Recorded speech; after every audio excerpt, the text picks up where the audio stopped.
Size है ना बेटा किसका, लोन पेयर के जो ऑर्बिटल, लोन पेयर जिस ऑर्बिटल में वो मैटर कर रहा है। देखो यहाँ पे छोटा सा साइज है ऑर्बिटल का पी का, उसमें एक जोड़ी लोन पेयर, यहाँ पे बड़े में है, यहाँ पे और बड़े में। इसका मतलब है देखो इस बॉन्ड में, इन तीनों बॉन्ड्स में तो इलेक्ट्रॉन फ्लोरीन की तरफ रहेंगे, इस बात में कोई शक नहीं है, ठीक है। बट अगर आप ये चेक करो तो यहाँ पे लोन पेयर की लोब बहुत बड़ी है जिसमें 2 इलेक्ट्रॉन है, यहाँ पे और बड़ी है जिसमें 2 इलेक्ट्रॉन है, तो यहाँ लोन पेयर को जगह ज्यादा मिल रही है, यहाँ और थोड़ी कम होगी, यहाँ फिर कम होगी। तो इसका केस में मतलब ये लोन पेयर इस बॉन्ड पेयर के ज्यादा पास रहेगा क्योंकि छोटी सी जगह में है, ये लोन पेयर इस बॉन्ड पेयर से ज्यादा दूर रहेगा। दूसरा अगर आप चेक करो तो फ्लोरीन का साइज सेम है बट फास्फोरस का साइज तो बढ़ रहा है ना, तो ये जो ओवरलैपिंग होगी फास्फोरस के ऑर्बिटल और इसके ऑर्बिटल में, ये ज्यादा दूर रहेंगे, ठीक है। तो इसका मतलब क्या होगा, फ्लोरीन ज्यादा दूर है लोन पेयर से फास्फोरस के। अगर आप आर्सेनिक को चेक करो, एक तो आर्सेनिक की ये जो लोब है ऑर्बिटल का साइज बहुत बड़ा है इन दोनों के मुकाबले, लोन पेयर थोड़ा दूर है। ऊपर से अगर आप इस बॉन्ड को भी चेक करो तो आर्सेनिक का ऑर्बिटल और फ्लोरीन का ऑर्बिटल ओवरलैप करके जब बॉन्ड बनाएंगे तो इनमें भी डिस्टेंस क्या होगी, ज्यादा होगी। तो इसका मतलब यहाँ लोन पेयर और बॉन्ड पेयर सबसे ज्यादा दूर है, यहाँ लोन पेयर और बॉन्ड पेयर पास है, यहाँ लोन पेयर और बॉन्ड पेयर और पास है। तो इसका मतलब सबसे ज्यादा रिपल्शन यहाँ है, फिर रिपल्शन थोड़ी कम हुई और फिर रिपल्शन और कम हुई। जब रिपल्शन सबसे ज्यादा यहाँ है तो बॉन्ड एंगल सबसे ज्यादा होगा इधर, फिर रिपल्शन कम हुई तो बॉन्ड एंगल थोड़ा और कम होगा, और कम हुई तो इसका मतलब बॉन्ड एंगल भी थोड़ा और कम हो जाएगा, ठीक है। ये इतना ज्यादा टाइम नहीं लगना चाहिए आपको जब एमसीक्यू टाइप क्वेश्चन आते हैं, इन चारों में से किसका बॉन्ड एंगल मैक्सिमम है, इन चारों में से किसका बॉन्ड एंगल मिनिमम है। No need to learn data and all because आप कंफ्यूज हो जाओगे, बहुत सारे कंपाउंड्स का बॉन्ड एंगल होता है, ठीक है। तो कम से कम इतना जरूर पता होना चाहिए कि increasing order of bond angle क्या है और डिक्रीजिंग का क्या है, और उसमें आप ये 2 पॉइंट हमेशा याद रखिए, ये हर ग्रुप के अंदर काम करेंगे। इफ सेंट्रल एटम सेम है, इलेक्ट्रोनेगेटिविटी साइड एटम की बदल रही है, तो ग्रुप में ऊपर से नीचे आपका बॉन्ड एंगल बढ़ेगा, ठीक है। रीजन इज की इलेक्ट्रोनेगेटिविटी साइड एटम की जो है वो घट रही है। अगर आपने एक ही टाइप के कंपाउंड ले रखे हैं जो साइड एटम है वो सेम है, उसकी इलेक्ट्रोनेगेटिविटी नहीं बदल रही, सेंट्रल एटम की इलेक्ट्रोनेगेटिविटी घट रही है, एक ही ग्रुप के एलिमेंट है, तो ऊपर से नीचे आने पे एंगल आपका क्या हो जाएगा, छोटा हो जाएगा, ठीक है। क्लियर है आप सबको। नेक्स्ट देखिए, now we are discussing the properties of trihalides. अब हम ट्राईहैलाइड्स की प्रॉपर्टीज की बात करेंगे कि रिएक्शंस क्या क्या है, स्टेबिलिटी क्या है।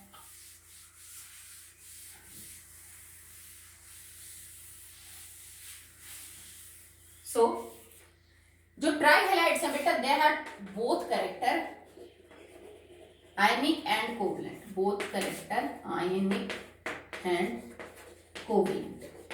जैसे बिस्मिथ जो है भाई वो ज्यादातर आयनिक बनाएगा क्योंकि बिस्मिथ एक मेटल है, साथ में हेलोजन ले रखी है, नॉन मेटल है, तो बिस्मिथ की जो हैलाइड्स हैं दैट आर प्रीडोमिनेटली आयनिक, और बिस्मिथ की हैलाइड्स में ट्राई में भी सबसे ज्यादा जो आयनिक होगी that will be BF3, most ionic, क्योंकि बेटा इलेक्ट्रोनेगेटिविटी डिफरेंस यही सबसे ज्यादा है, सॉरी, ठीक है। इलेक्ट्रोनेगेटिविटी डिफरेंस दो एलिमेंट्स के बीच में जितना ज्यादा होगा उस बॉन्ड के अंदर आयनिक कैरेक्टर उतना ही ज्यादा होता है, ये हम +1 में पढ़ चुके हैं इन द केमिकल बॉन्डिंग।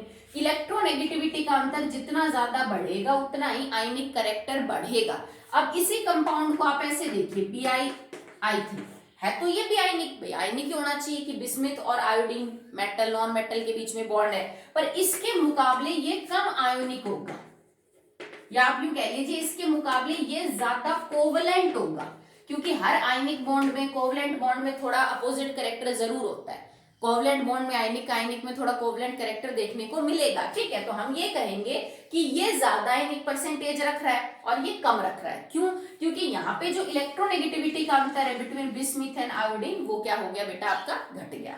तो ट्राईहैलाइड्स में सारे कंपाउंड्स बन सकते हैं, आयनिक कौन बनाएगा, बिस्मिथ स्पेशली बिकॉज वो मेटल है, पर बाकी जो कंपाउंड है जैसे नाइट्रोजन के कंपाउंड आपको कोवलेंट मिलेंगे, फास्फोरस के जो कंपाउंड है आपको वो कोवलेंट मिलेंगे, क्यों? क्योंकि एक तो ये नॉन मेटल है विद हाई इलेक्ट्रोनेगेटिविटी, नाइट्रोजन तो आपको पता है इसकी तो आपकी है 3 इलेक्ट्रोनेगेटिविटी जो है तो थर्ड हाईएस्ट है, तो अच्छा खासा इलेक्ट्रोनेगेटिव एलिमेंट है, तो they will form predominantly covalent bond. क्योंकि अगर देख लो ये नाइट्रोजन फ्लोरीन के साथ बनाएगा 4 और 3, तो इसका मतलब इलेक्ट्रोनेगेटिविटी का डिफरेंस 1 हुआ, फ्लोरीन के अलावा अगर तुम क्लोरीन लोगे तो अंतर और कम हो जाएगा, बिकॉज क्लोरीन और नाइट्रोजन की तो सेम ही रहेगी, ठीक है, और लोगे तो कम होता जाएगा। तो इस मायने में जो कोवलेंट कैरेक्टर है इन कंपाउंड्स में वो ज्यादा देखने को मिलेगा, जबकि जो आयनिक कंपाउंड है वो बिस्मिथ के केस में ज्यादा स्टेबल मिलेंगे।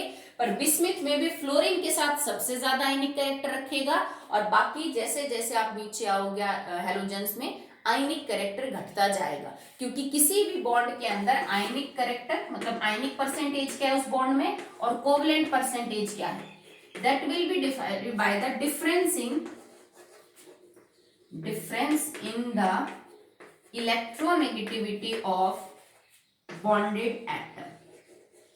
जिस भी बॉन्ड के बारे में आप ये पता करना चाहते हो कि क्या वो बॉन्ड आयनिक है या कोवलेंट, या फिर उसमें ज्यादा कैरेक्टर किसका है, आयनिक और कोवलेंट का, तो आप बेटा उन दो एटम के बीच का इलेक्ट्रोनेगेटिविटी का डिफरेंस निकाल लीजिए।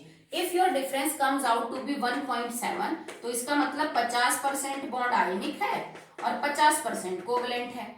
अगर इससे ज्यादा डिफरेंस है, मोर देन 1.7, तो इट इज प्रीडोमिनेटली आयनिक, इसमें ज्यादा आयनिक कैरेक्टर हो जाएगा। If it is less than 1.7, तो इसमें ज्यादा कैरेक्टर किसका मिलेगा, कोवलेंट, ठीक है। तो इस मायने जो ट्राई हैलाइड्स है वो दोनों ही टाइप के कंपाउंड बना सकते हैं, कोवलेंट एंड आयनिक, ठीक है। चलिए अब बात करते हैं individually one by one her element की, कि किसके जो ट्राई हैलाइड्स है वो ज्यादा स्टेबल है, किसके कम है।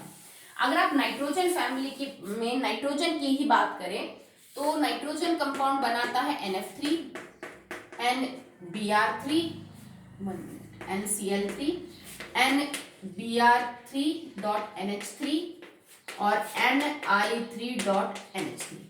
These are not very stable, ये तो ज्यादा स्टेबल है नहीं, ये दोनों स्टेबल है, पर इनमें से भी ज्यादा स्टेबल कौन है, NF3।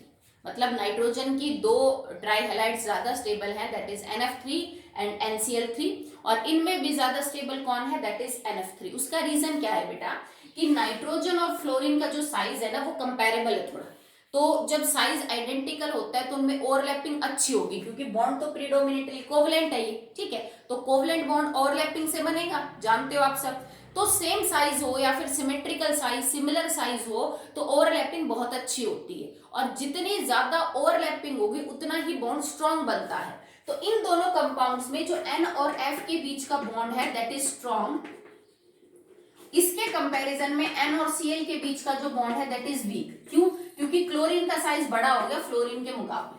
सिंपल सी बात है कि भाई यहाँ पे नाइट्रोजन का साइज तो वही है, फ्लोरीन से इसका कंपेरेबल था तो बॉन्ड अच्छा बन गया था, बट नाइट्रोजन से जब तुम क्लोरीन के साइज को कंपेयर करोगे तो बड़ा है वो, तो अच्छी ओवरलैपिंग नहीं हो पाती। तुमने हाइड्रोजन बॉन्डिंग में भी ये रीजन पढ़ा होगा कि नाइट्रोजन की इलेक्ट्रोनेगेटिविटी भी 3 है और क्लोरीन की इलेक्ट्रोनेगेटिविटी भी 3 है, पर हाइड्रोजन बॉन्ड नाइट्रोजन के साथ ही बनता है, क्लोरीन के साथ नहीं। उसका कारण है साइज, कि हाइड्रोजन के कंपैरिजन में आप नाइट्रोजन का जो साइज है वो फिर भी थोड़ा है आइडेंटिकल, भाई ओवरलैपिंग हो जाएगी, पर क्लोरीन का साइज तो ज्यादा बड़ा हो जाता है हाइड्रोजन के मुकाबले, तो इफेक्टिव ओवरलैपिंग नहीं हो पाती, बॉन्ड अच्छे जो है वो नहीं बन पाते। यूं समझ लीजिए आप कि अट्रैक्शन उतना बेटर नहीं होता।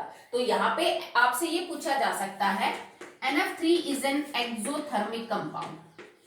NF3 is an exothermic compound. Why? Exothermic compounds का मतलब है कि जब NF3 बनेगा, मान लीजिए आपने इसी रिएक्शन से बनाया, N2 प्लस में F2 gets converted into NF3, जैसे हम N2 प्लस H2 करते हैं NH3 में, वैसे ये डायरेक्ट रिएक्शन इतनी स्टेबल नहीं है, बट मैं सिर्फ आपको समझाने के लिए बता रही हूँ। तो जब ये कंपाउंड बनेगा तो एनर्जी रिलीज होगी, और किसी भी कंपाउंड में एनर्जी रिलीज हो रही है इसका मतलब वो बहुत स्टेबल है, ठीक है। जब किसी रिएक्शन के अंदर एनर्जी रिलीज होती है तो इसका मतलब तुम्हारे कंपाउंड ने अपने अंदर से कोई चीज, मतलब प्रोडक्ट ने तुम्हारे अंदर से एनर्जी बाहर करी है, तब वो बढ़ा है। अपने अंदर से एनर्जी को घटाया है, अगर वो एनर्जी को घटा रहा है अपने अंदर से तो मतलब स्टेबिलिटी को बढ़ा रहा है। जैसे मैं यूं कह दूं NF3 बढ़ रही है तो -250 किलो जूल एनर्जी बाहर जाती है, पर जब NCl3 बनता है तो -150 किलो जूल एनर्जी बाहर जाती है। मतलब दोनों का ही बनना स्टेबल प्रोसेस है, पर ये अपने अंदर से 250 किलो जूल कम करता है जब बनता है, तो ये 150, तो ज्यादा एनर्जी किसकी कम हो रही है, इसकी, तो ज्यादा स्टेबल कौन होगा, ये। Because energy is inversely proportional to the stability. तो आपसे पूछा जा सकता है कि NF3 जो है वो एक एक्सोथर्मिक रिएक्शन से बनता है, क्यों?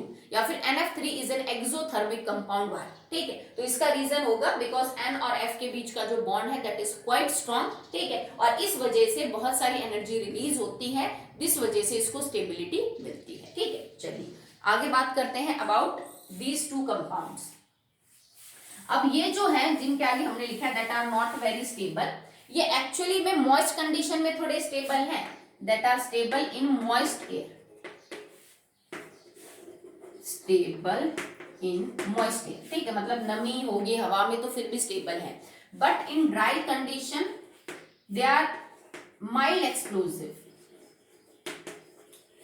दे आर माइल्ड एक्सप्लोसिव। मतलब अगर आपने इनको ड्राई स्टेट में ले रखा है, ये वाटर के कांटेक्ट में नहीं है, तो ये इतने एक्सप्लोसिव है, बहुत ज्यादा तो नहीं पर इतने हैं कि अगर किसी चीज से रगड़ खाएंगे तो भी एक्सप्लोड हो जाएंगे। मतलब आपको इनको आग लगाने की जरूरत नहीं पड़ती है कि आप इनको आग लगाओ तो इनके अंदर धमाका होगा, नहीं, ये इतने ज्यादा अनस्टेबल हैं ड्राई कंडीशन में कि अगर किसी चीज से स्ट्राइक भी हो गए तो भी फट जाते हैं। जैसे तुमने कई बार दिवाली पे पटाखे नहीं देखे कि कुछ होते हैं कागज के अंदर रैप होते हैं, आप उसको दीवार पे मारो तो उनके अंदर जैसे कुछ फटता है, जैसे पटाखा चलता है, आप आग वगैरह कुछ नहीं लगाते हो। तो इस टाइप का कंपाउंड है कि इतना कम स्टेबल है ड्राई कंडीशन में, जो अमोनियम है, आपके अमोनिएट्स हैं आयोडीन और ब्रोमीन के, कि जरा सा किसी भी चीज से रगड़ खाएंगे तो they can explode, so they will behave like an mild explosion. और एक्सप्लोजन की रिएक्शन क्या हो जाएगी, जैसे इनमें आयोडीन के कंपाउंड है तो आयोडीन और नाइट्रोजन रिलीज कर देंगे, अगर ये ब्रोमीन वाले कंपाउंड आपने ले रखे हैं तो ब्रोमीन रिलीज कर देंगे। जैसे आपकी एक रिएक्शन ये है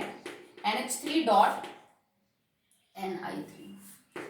Ni3 डॉट NH3, अगर ये एक्सप्लोड होगा, ठीक है, मतलब आपने इसको स्ट्राइक किया, एक्सप्लोड हो गया, तो किस में कन्वर्ट हो जाएगा, nitrogen gas, iodine gas plus में अमोनियम आयोडाइड। अगर आप ब्रोमीन ले लेते तो नाइट्रोजन गैस, ब्रोमीन गैस और अमोनियम ब्रोमाइड। तो इस टाइप की इनकी रिएक्शन है, जब ये एक्सप्लोड करते हैं तो इन कंपाउंड्स के अंदर टूट जाते हैं। ओके, नेक्स्ट देखिए बेटा, next is out of trihalides of nitrogen, NF3 is that stable that NF3 does not undergo hydrolysis reaction।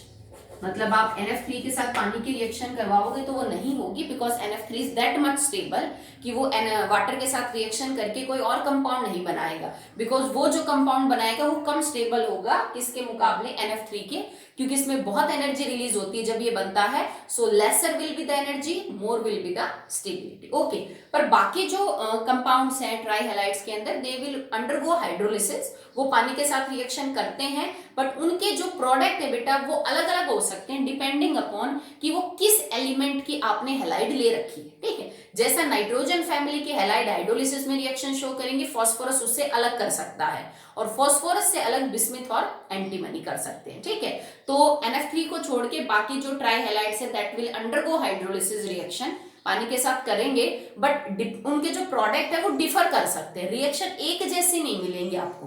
ठीक है, that will depend upon the element. जैसे आपने लिखा NCl3 प्लस वाटर, ठीक है, तो it will form ammonia plus HOCl। ये chlorine का एक ऑक्सो एसिड होता है, आपने इसको पहले भी बनाया है, that is not very stable, और ये टूट जाता है इनटू HCl प्लस में नेसेंट ऑक्सीजन। ठीक है, आपने इसको 10th में ब्लीचिंग पाउडर की रिएक्शन में देखा था। तो अगर NCl3 पानी के साथ रिएक्शन करेगा तो कंपाउंड बनेगा अमोनिया प्लस में आपका जो एसिड है दैट इज HOCl। अगर सेम चीज आपने ले रखी होती विद फास्फोरस तो आपके पास क्या निकलता, TCl3 plus water, it will convert into H3PO3 plus HCl। ठीक है, तो यहाँ पे आपके पास बन रहा है दैट इज फास्फोरस एसिड, और प्लस में HCl आपका निकल जाएगा बाहर। अगर यहाँ पे आर्सेनिक होता, आर्सेनिक ट्राइक्लोराइड प्लस वाटर, तो जिस टाइप का एसिड आपने फास्फोरस का बनाया है, फास्फोरस एसिड, आर्सेनस एसिड भी बनता, it will form H3ASO3 plus HCl। तो देखो अमोनिया की रिएक्शन करने का पैटर्न अलग था, यहां रिएक्शन करने का पैटर्न अलग है। क्यों अलग है, क्योंकि अमोनिया जो है वो अपनी कोवेलेंसी कभी भी 4 से ज्यादा नहीं कर सकता, उसमें लिमिटेशन है बेटा, it have no d orbital. तो वो जो रिएक्शन शो करेगा ना उसकी अपनी एक लिमिटेशन है, अपनी एक लिमिट है, उससे आगे वो नहीं बढ़ सकता, जबकि जो आर्सेनिक है, फास्फोरस है, वो अपनी लिमिट को आगे ले जा सकते हैं। तो इनके हाइड्रोलिसिस की रिएक्शन अलग होगी और इनके हाइड्रोलिसिस की जो रिएक्शन है वो क्या होगी, अलग।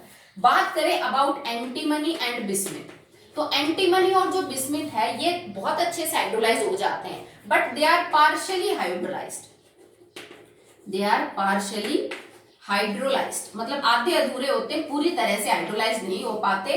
और इनकी जो रिएक्शन है दैट इज रिवर्सिबल, इनके हाइड्रोलिसिस की जो रिएक्शन होगी वो रिवर्सिबल होगी, मतलब कुछ कंपाउंड हाइड्रोलाइज होके कुछ प्रोडक्ट बना दिया और फिर वो जो प्रोडक्ट है वो वापस से कन्वर्ट हो रहा है अपने रिएक्टेंट में। रिएक्शन इक्विलिब्रियम में होगी, रिवर्सिबल होगी, पार्शियली हाइड्रोलाइज होंगे, क्योंकि कंप्लीटली तो हो ही नहीं पाते हैं। इक्विलिब्रियम वाली रिएक्शन कभी 100% तो कंप्लीट हो नहीं पाती है। तो इन रिएक्शंस को आप कैसे लिखेंगे, जैसे मान लीजिए आपके पास एंटीमनी क्लोराइड भी है, ट्राई, आपने इसकी पानी के साथ रिएक्शन करी, it will form HCl plus में SbOCl, ठीक है। तो एक तो एसिड बाहर निकल जाएगा, इसको हम बोलेंगे एंटीमनी ऑक्सीक्लोराइड। OCl जो पीछे लगा हुआ है it is known as oxychloride, antimony oxychloride. Same manner में बिस्मिथ करेगा, अगर आपने बिस्मिथ ट्राइक्लोराइड लिया प्लस वाटर तो यहाँ पे बन जाएगा BiOCl plus HCl, that is bismuth oxychloride plus HCl। Clear है, ठीक है। तो इसका मतलब नाइट्रोजन, फास्फोरस, आर्सेनिक अच्छे से हाइड्रोलाइज हो जाते हैं, रिएक्शन एक डायरेक्शन में होगी। एंटीमनी बिस्मिथ की पार्शियली हाइड्रोलिसिस रिएक्शन है, मतलब बहुत ज्यादा हाइड्रोलाइज नहीं करेंगे। तो इन बातों को देख के हमें एक चीज समझ आ गई कि अगर आपको इन पांचों कंपाउंड में 1, 2, 3, 4 और 5 ये बताना है कि सबसे अच्छा हाइड्रोलाइज कौन होगा, सबसे जल्दी कौन होगा और सबसे देर से कौन होगा, तो इनके हिसाब से मैं ये ऑर्डर लिख सकती हूँ कि NCl3 सबसे अच्छा हाइड्रोलाइज होगा, देन BCl3, फिर और कम होता जाएगा एंटीमनी और फिर आ जाएगा बिस्मिथ। तो मतलब ट्राइक्लोराइड्स के अंदर हाइड्रोलिसिस का ऑर्डर ये होगा, सबसे अच्छा ये हाइड्रोलाइज होगा और सबसे कम कौन हाइड्रोलाइज होगा, that will B BiCl3। Okay, next देखिए बेटा।